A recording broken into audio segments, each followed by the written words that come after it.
Itong awitin ay hango sa kwento ng taong simple, pero mayaman sa pakikisama. PHT 13 Fisher.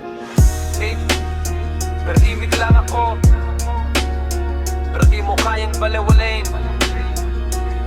Kasi nahipunyente lang, ako'y manina masin. Lumaki sa gilid, hindi sa spotlight. Simpleng galaw, pero may bigat kahit slight. Di kailangan sumigaw para mapansin ng mata, kasi kahit tahimik, ramdam nila yung aura. Hindi ako hare, pero may sariling trono. Respeto di hinihingi ko sa tong napupuno. Sa bawat lakad ko, may kwentong dala-dala. Hindi man marangya, totoo naman ang bala. Hindi ako mayabang, pero may napatunayan. Hindi puro salita, pinakita sa galawan. Simple lang sa tingin, pero may lalim ang galaw. Parang tubig na payapa, pero kayang umapaw. Mayaman sa pera o sa ginto, pero yaman ko'y tawag na totoo sa mundo. Hindi maangas pero kilala sa kanto, tahimik lang ako, pero ramdam mo presensya ko. Hindi branded ang suot, pero malinis ang tindig. Hindi kailangan magyabang para lang umangat ang tingin.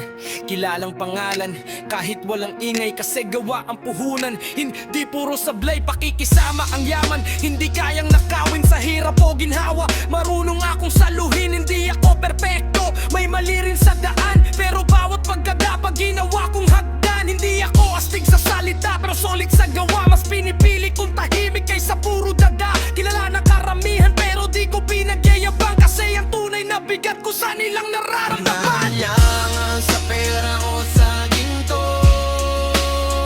pero yaman ko'y tao na totoo sa mundo.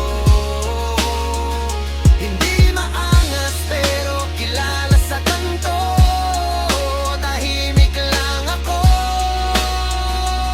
pero ramdam mo presensya ko. Sa mundong maingay, ako'y steady lang sa gilid. Hindi nakikipag-unahan, pero di rin napag-iiwanan sa bilis. Sariling diskarte, sariling paninindigan. Hindi kailangan ng crowd para lang magkaroon ng pangalan. Kung ano ako ngayon, pinaghirapan kong buuin. Hindi instant, bawat sugat ay inipon kong aralin. Kaya kung tatanungin kung sino ba talaga ako, isang simpleng tao pero may sariling mundo. Hindi ako bida pero may sariling